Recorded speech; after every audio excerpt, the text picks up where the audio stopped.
मेरे प्यारे भक्तों, मैं आप लोगों को इस घोर कलयुग में जो हो रहा है उसी की एक कहानी सुनाने जा रहा हूं। कहानी अच्छी लगे तो लाइक सब्सक्राइब कर देना। एक दोपहर बिना किसी सिक्योरिटी या सरकारी गाड़ी के सानिया ने सादे कपड़े पहने, हल्की नीली सूती साड़ी, कंधे पर पुराना बैग और बालों में रबर बैंड। ड्राइवर को कहा, आज छुट्टी है, मैं अकेले निकलूंगी। ऑटो में बैठकर वह शहर के बाजार की ओर चली।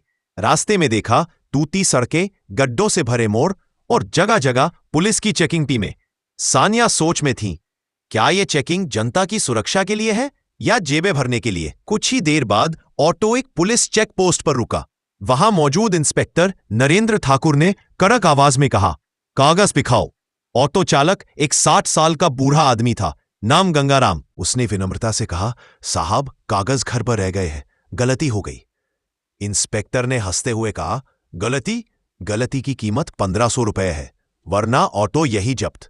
गंगाराम गिड़गिड़ाया, साहब, अभी तो दिन शुरू हुआ है, 1 रुपया भी नहीं कमाया। नरेंद्र की आंखों में कठोरता झलकने लगी। मुझे भावुकता नहीं चाहिए, नोट चाहिए। सानिया पीछे बैठी सब देख रही थी। गंगाराम ने हाथ जोड़ दिए। कब भी इंस्पेक्टर ने कॉलर पकड़कर थक्का दिया। तेरी हिम्मत कैसे हुई बहस करने की?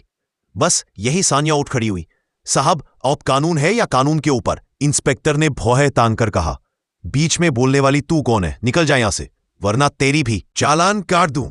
सानिया ने शांत स्वर में कहा, मैं जानता हूं, वही जानता जिसकी रक्षा की शपथ आपने ली थी।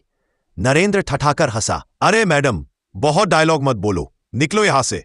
सानिया ने कुछ नहीं कहा, वह बस मुस्कुराई और बोली, ठीक है साहब, कल मिलते हैं।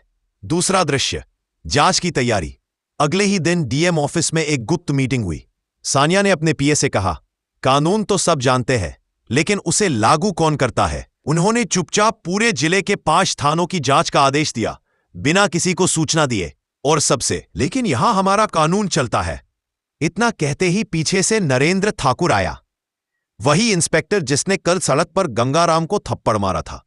सानिया को देखते ही उसने कहा, अरे तू फिर आ गई, और थाने में सबके सामने बोला, रिपोर्ट लिखवानी है तो 5000 रुपए निकाल। सानिया ने शांत स्वर में कहा, रिपोर्ट नहीं लिखोगे? बिल्कुल नहीं। ठीक है, फिर मैं लिखवाऊंगी अपने तरीके से। उसी वक्त उन्होंने धीरे से अपने ईयरपीस में कहा, टीम को अंदर भेजो। चौथा दृश्य, सच्चाई का विस्फोट। थाने का दरवाजा खुला, अंदर दाखिल हुए दर्जनों अधिकारी, कैमरे और रिकॉर्डिंग टीम। आईपीएस अधिकारी ने कड़क स्वर में कहा, थाना सील करो अभी। इंस्पेक्टर नरेंद्र का चेहरा उतर गया। यह क्या हो रहा है? आईपीएस अफसर बोले, डीएम सानिया वर्मा की विशेष टीम द्वारा भ्रष्टाचार की रेड। नरेंद्र ने हकलाते हुए कहा, कौन सानिया वर्मा? सानिया आगे बढ़ी और शांत मगर धारदार आवाज में बोली, मैं ही हूं डीएम सानिया वर्मा। पूरा थाना सन्नाटे में डूब गया। सानिया ने टेबल पर हाथ मारा, कल सड़क पर तुमने जिस बूढ़े आदमी को थप्पड़ मारा, वो सिर्फ गरीब नहीं था, वो इस देश की आत्मा था, और उस आत्मा को मारने की कीमत आज तुम्हें चुकानी पड़ेगी। नरेंद्र घुटनों पर गिर पड़ा। मैडम, माफ कर दीजिए, गलती हो गई। सानिया ने ठंडे स्वर में कहा, गलती नहीं, अपराध, और कानून में अपराध की सजा माफ नहीं होती। उन्होंने आदेश दिया, इंस्पेक्टर नरेंद्र ठाकुर, सस्पेंड करो और हवालात में डालो। कांस्टेबल आगे बढ़े और हथकड़ी लगा दी। थाने के बाकी अफसर सिर झुकाकर खड़े थे। सानिया बोली, जो जनता के टैक्स से तनख्वाह लेता है, अगर वही जनता को लूटे तो वो अफसर नहीं, अपराधी है। पांचवा दृश्य, जमीनी बदलाव। अगले कुछ हफ्तों में पूरे जिले में हलचल मच गई। सानिया वर्मा ने हर थाना, हर ब्लॉक ऑफिस और हर सरकारी दफ्तर का अचानक निरीक्षण किया। जहां भी रिश्वत या भ्रष्टाचार मिला, वही सस्पेंशन, वही गिरफ्तारी। जनता ने पहली बार देखा कि कोई डीएम सिर्फ मीटिंग नहीं, सड़कों पर न्याय बांट रही थी। एक अखबार ने लिखा, सानिया वर्मा सिस्टम में बिजली की तरह गिरी एक ईमानदार चिंगारी। छठा दृश्य, एक आखिरी टकराव पर सिस्टम को साफ करना आसान नहीं था। भ्रष्टा अफसरों का एक गिरोह था जिसकी अगुवाई करता था एसपी राजपाल सिंह, जो अंदर ही अंदर रिश्वत के नेटवर्क को चला रहा था। सानिया के हर कदम से वह बौखला गया। एक रात उसने सानिया के खिलाफ झूठी रिपोर्ट तैयार की। डीएम ने अपने पद का दुरुपयोग किया।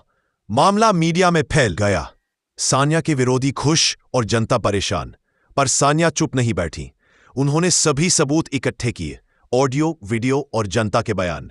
एक प्रेस कॉन्फ्रेंस में पूरे जिले के सामने उन्होंने राजपाल की पोल खोल दी। जब अफसर रिश्वत के लिए जनता को डराता है तो उसका डर कानून नहीं कहलाता, अपराध कहलाता है। राजपाल की आवाज बंद हो गई। उसी मंच पर उसकी गिरफ्तारी हुई।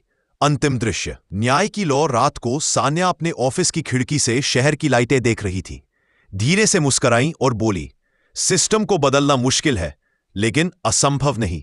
टेबल पर एक पत्र पड़ा था। गंगाराम की बेटी की पढ़ाई के लिए छात्रवृत्ति स्वीकृत। वो मुस्कुराई। आंखों में चमक थी, एक ऐसी लौ की जो बुझती नहीं।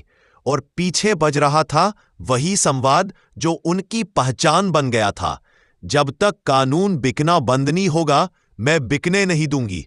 समापन कुछ महीनों बाद नवान शहर जिला राज्य का सबसे पारदर्शी जिला घोषित हुआ और जनता के बीच एक नाम गूंज उठा, डीएम सान्या वर्मा, वो अधिकारी जिसने डर के आगे नहीं, कानून के आगे सिर झुकाया। अगर आप लोगों को स्टोरी अच्छी लगी हो तो इस चैनल को सब्सक्राइब कर लेना।